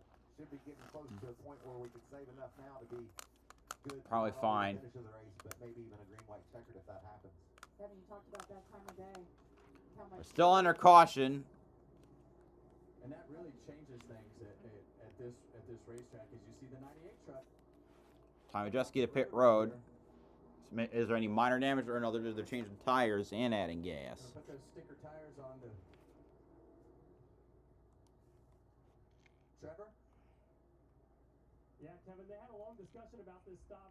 Keep in mind the 98 was on 2 tires that last stop. That's what got him some track position. They talked about how many cars are on the lead lap, and if he could get back to the field, at the end of the day, they decided to put some stickers on this 98 truck for Ty. I like it. I'd always much rather be on offense than just trying to play the track position game. And even if you got to go to the back of the pack, you're kind of running 12, 13, 14, somewhere right in there.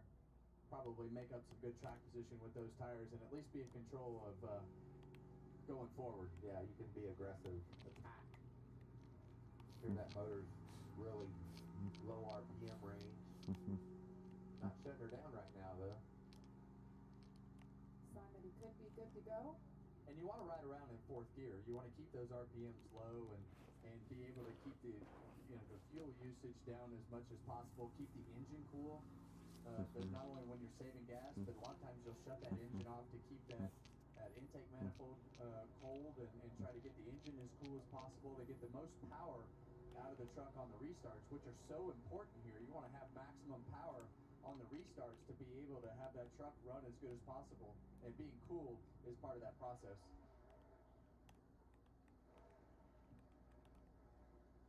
Stuart Friesen riding along, saving fuel. He's up to 7th after bouncing all over the place here today. Yeah, they had their strategy at the beginning of the race, just didn't work out for them and weren't able to have things fall their way, but they've rebounded nicely. Shut her down and is coasting. Still, fuel is a concern. So the top 14 last pitted on lap 43, and since then we've had 15 laps of caution. 15! You have to remember, Are still under caution. Why is it taking this long? Honestly. Pretty good shape now. I mean, that's a lot of caution laps that we've run in this final stage. We shouldn't have to run this. You never know, but it seems like they're in pretty good shape, even probably for at least one overtime attempt. A lot of trucks on and off pit road making those repairs. Here you can see Ben Rhodes, Campers in RV number 99. They've about got him all tidied up, I think. Now they're just adding fuel and making sure their repairs are still there. Also saw Grant Enfinger on and off pit road. He's got his tires all clearanced, I think. There's been a lot of action so far. Let's take a look back at the recap of the day. Lane Riggs leads the field to green for the first time in his career. In the 19 and the 98, they have contact. Cody Dennison into the outside wall into turn 1 there. Heavy damage. Lane Riggs picks up stage number 1. The battle here. Corey Heim around Stuart Friesen. There's a lot of this number 11 in the lead. Yes. Sweeping the first 2 stages in that 11 truck. Corey Heim picks up his 12th stage win. Yeah. Right there. And then this contact. There's about a quarter of the race to go. Ben Rhodes involved. Ben had driven from the back of the field up to the top 10, and now Unfortunately. to work on that damage. And now under caution for this incident, Jake Garcia. Just bounced off the one truck up in front of his teammate. Nowhere to go for Tom Majeski. It's been an eventful day for Majeski, hasn't it? Done a nice job of recovering so far, though. Sure has. Okay, can we please go back to green next time by? Keeping them calm. You see here the race summary: 4 different leaders, 6 different lead changes. Trucks on the lead lap, 20. See when they cross the finish line. Yes, there we go. We're going to go back to green with 19 laps to go. We're in this position so often, guys, where we're like, well, Corey Heim's been the best truck, and, well, it's his to lose. And more often than not, he's lost it. So Lane Riggs is the leader this time. After Michigan, I just don't know how it could work out. Or is he? Hold on. Ways, but Corey Heim has had No, all right, it's time. As you say, he's had the dominant truck at a lot of races over the course of this year, but right now it's going to come down to the restart, and a lot of it's going to depend on that inside row and that 34 truck right there. If he's able to stay somewhat side by side with the 11, but we haven't seen them, that combination of 11 and 7 right there with Hocevar in the second lane. Hocevar's been a really good pusher so far. You got to figure Corey Heim likes looking in his mirror and seeing what he sees there. He's not going to get dive bombed. He's going to have control of the race if he gets the kind of start he wants. And then I just like being on that outside. Uh-oh. Something wrong with a Heim tire? I'm asking the spotter if he sees anything wrong with a tire. Something feels amiss, perhaps, on that 11 truck. See if it's the right rear.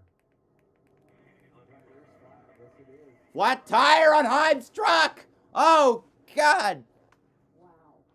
Well, We talk about hell yeah, we're gonna have, this is gonna get interesting. Oh! thing to do. Just get out of the way, get yourself in a position to get to pit road. But how many times have we seen this with Thank God, we're gonna have an interesting ending. Looking at the top 10, I think only 3 drivers, or 4 of them have a win. Hocevar, so Carson Hocevar, Daniel Hemrick, Chandler Smith, and Stuart Friesen. And now he has to come down pit road, get a new tire, and that opens things up. And that should make Riggs the control truck right here. I'm sure that they're having a discussion about. Here we what the go. control truck is. Green, green, green. Oh! Hocevar had the launch. Just, Green flag back out. that's interesting. Lane Riggs on the inside. Is it because he inherited where Heim was? Hocevar is going to be another hard to pass. Connor Mozak. He's been there all day. Taking a peek. Heading into turn 1. And Riggs cleared Tanner Gray for second. Yes, he will. He slide jobs it up to second. Lane Riggs clears his way into second. A little bit calmer restart. Honeycutt trying to get to third. We weren't sure who the control truck was going to be at that Oh, please let Hocevar get black flag. That'd be hilarious. Well, Carson Hocevar left like it was him. Right. Yeah, and that's what I was saying. When it's Someone hit the wall, I think. Or maybe it was a speedy drive. I don't know. There's Brennan Jones trying to get to... yeah, there you go. Seven is getting a restart violation. Oh! Hocevar black flag. Fell back. That makes the 34 truck the control truck because he was the second place. And that makes Riggs the leader. Carson just didn't understand the rules and now has been. Well, yeah. Lane Riggs will be your leader. Oh my goodness, how things have just changed. Well, so cut and dry. Riggs was supposed to be the restart truck because he was second, so then he becomes first. Hocevar thought it was him because he inherited Heim's spot and Heim was supposed to be the control car, but it wasn't clear, which is where the problem is. But Hocevar was not the control car. He jumped the restart. He will get black flagged. And the top 3, the top 4 have 4 wins between them. No, that's not right. They have 3 wins between them. Well, once Hocevar pulls into pit road, he's not pulling in yet.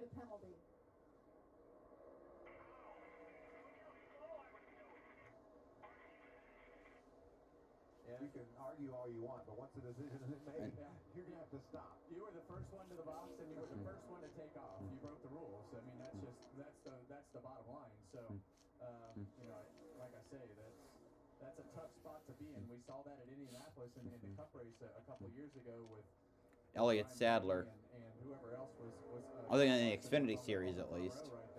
Maybe that was Homestead. Or maybe it was both. I don't know. No, I'm pretty sure it was Elliott Sadler. He's staying on the track. He does have to come down and do a drive-through penalty. That's right. We're waiting for him to pull off. That'll give the lead to Lane Riggs.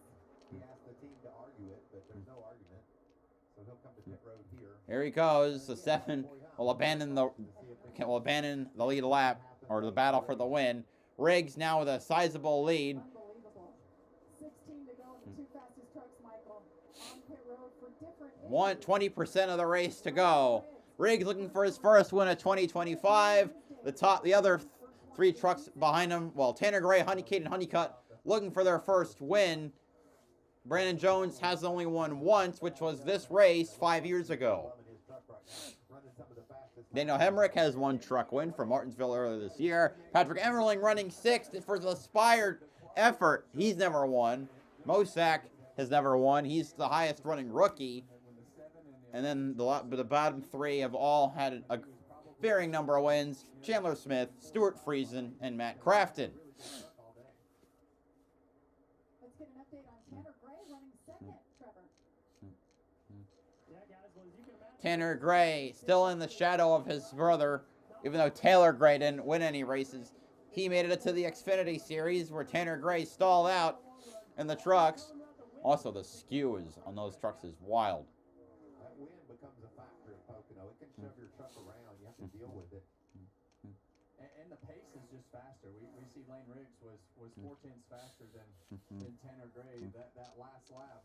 But the pace itself has picked up because the temperature. Let's see, the gap between the top two, because we're not seeing it right now, is not updating on my end. What the hell? Start to rise when it cools off like this. What about Patrick Emmerling up in the top 10? Thank you for mentioning him. Lost his spot to Mosak. What the heck? Also, good stories up front. Yeah, but Patrick Emmerling, a modified driver. This is different for him. He runs part-time for SS Greenlight in the Xfinity Series, making his 4th career truck start, and he does it in a Spire truck. So he's doing it right and keeping it clean and having a great run. Why the leaderboard's all screwy now? As we count down the laps here, just 14 to go. We will step aside for our last. Let me. Fox side I don't know why it's acting this way. continues to lead.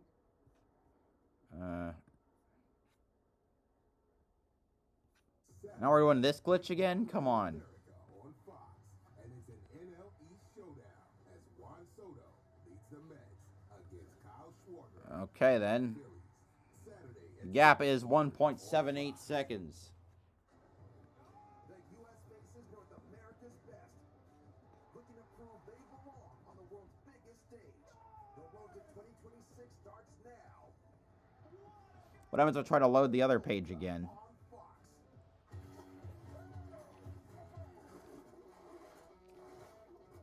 It's fine on this end. I don't know what the hell was wrong with it before. We're tired of hearing, I don't want to get my truck dirty. With WeatherTech laser measured floor liners front and rear, a seat protector, Oh, did it and fix full itself? protection, trucks are totally covered. You just got WeatherTech. Yeah, buddy. Okay, it fixed itself. So I don't know what the hell was wrong with it before. Order your premium American-made products at WT.com. Under the Saturday night lights at Richmond, there's no place to hide. Tight turns, tempers flaring. When the sun goes down and the sparks fly. Dreams of the playoffs live or die in prime time. 3 nights, 3 races, 1 shot at the best weekend of your summer. You better. All right, Lane Riggs continuing to pull away, about 1.9 seconds ahead. Weekend at Richmond Raceway. Get your tickets now at richmondraceway.com. 12 laps to go here from Pocono Raceway. Lane Riggs looks to be his first win of the season. This is the fastest lap by the way, 54:33. He's been all smiles today. There was just kind of a vibe earlier about Lane. Bush, Got Larson. the clock. Took it away from Corey Heim. That's an extra point. It's lane time. Time Majeski's past Matt Crafton. He's up to the 10th position. How confident he was about this 34 truck, and it's so interesting. A year ago, this was a disaster for him at Pocono, and now look at him. Well, speed is the cure of all evil, Michael. And when you have speed in those trucks and you're up there contending for. Apparently he scraped the wall. Crafton. To capitalize on that. He's back to 26. He was 10th to 26. Damn. You're not winning those races when you've got the speed in the truck. Tanner Gray, best career finish is second. This is his 131st career start. That's a long time to be waiting for that win. He picked up a couple wins in the Arca Menard series. But what a great He had day. one, I think. They can No. at least finish it out here. They've had a rough Charlotte. stretch, too, Jamie. It was back 6 races ago when they had a top 5 finish, and nothing inside the top 10 since then. This cat, Kevin, I know you're high on Caden Honeycutt. You love his late model prowess and his study and his work ethic. He's just a quality young man. I just like his grit.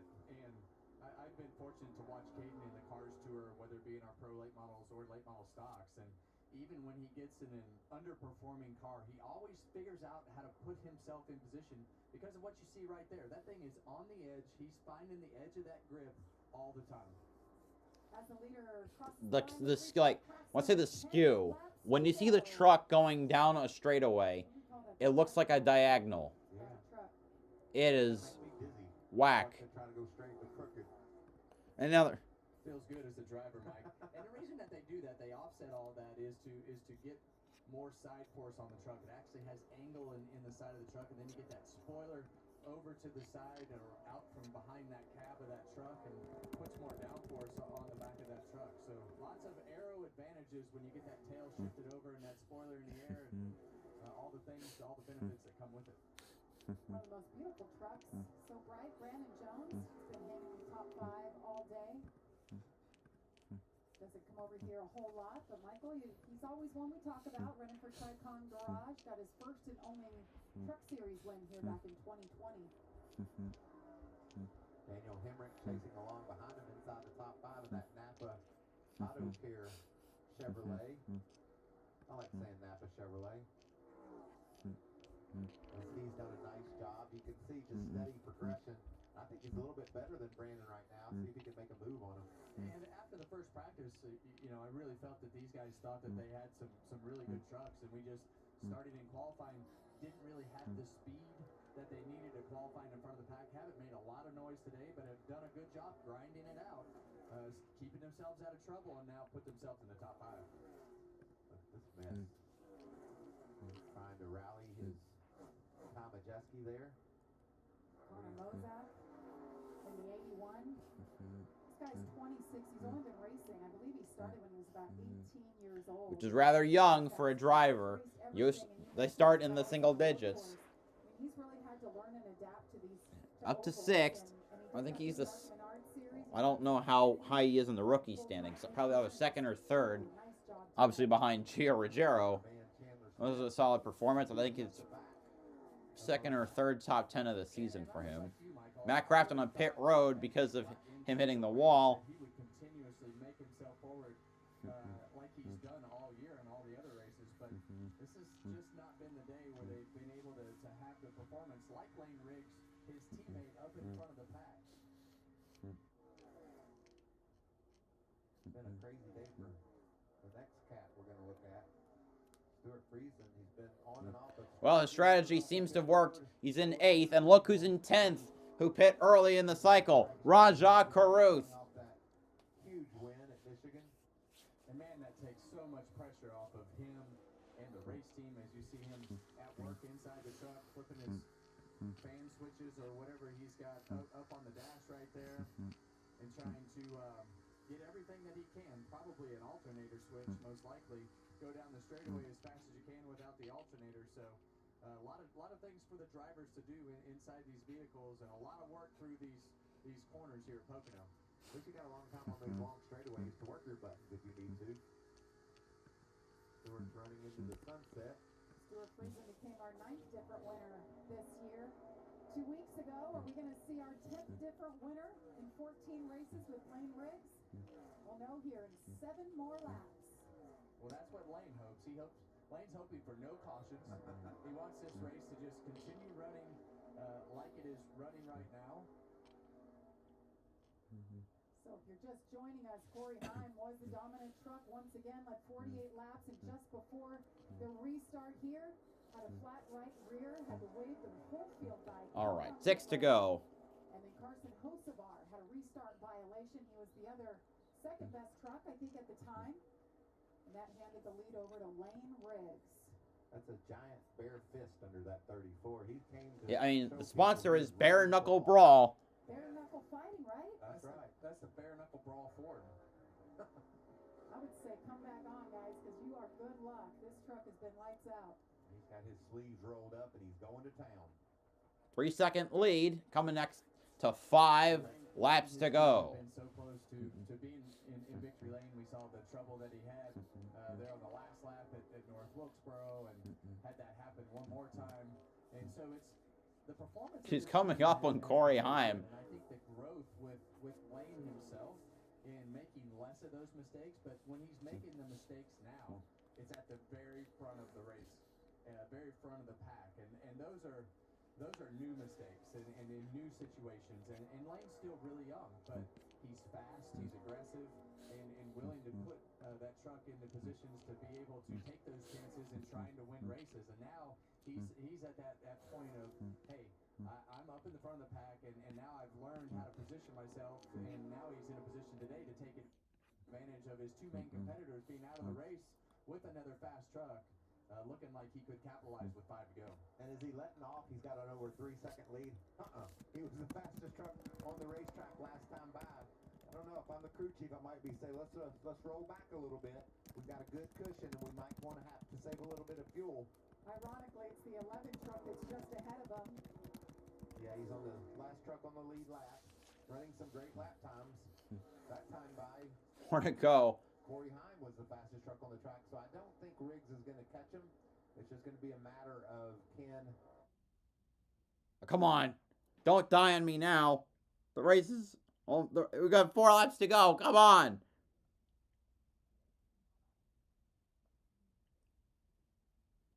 You say. There we go. You never know in this truck deal. We talked about one of the trucks earlier, talking about a pinhole in the pickup and the motor starting to miss and not running through the... Stop doing this. We're almost at the end. Tyler Ankrum goes a second lap down. Hocevar, by the way, is in 16th after he got put a lap down. Actually, no, after his penalty. I don't know why I'm saying lap down. Okay, this is getting ridiculous. And now he's won twice, but these two are getting along as teammates great. They have very similar setups, but maybe today will be Lane's day. I think Lane's glad Chandler's there. Just enough.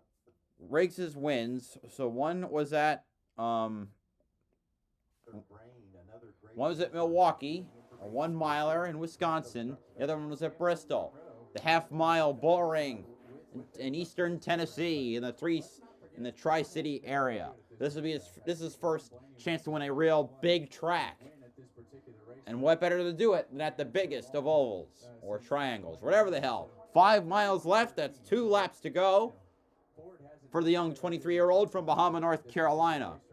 And when I think about Lane Riggs on track for his first win of the year, I can think of his father, Scott Riggs, who drove the number 2 Dodge for Ultra Motorsports in 2001. It was the second year in the Truck Series, and he won 5 races that year. No, I mean, Scott Riggs, while he never could really shine in the Cup Series, his lower level performance was fantastic. Then think about that season: Martinsville, Dover, Kentucky, Nashville Super Speedway, Chicago Motor Speedway, the 1 miler in Cicero, Illinois.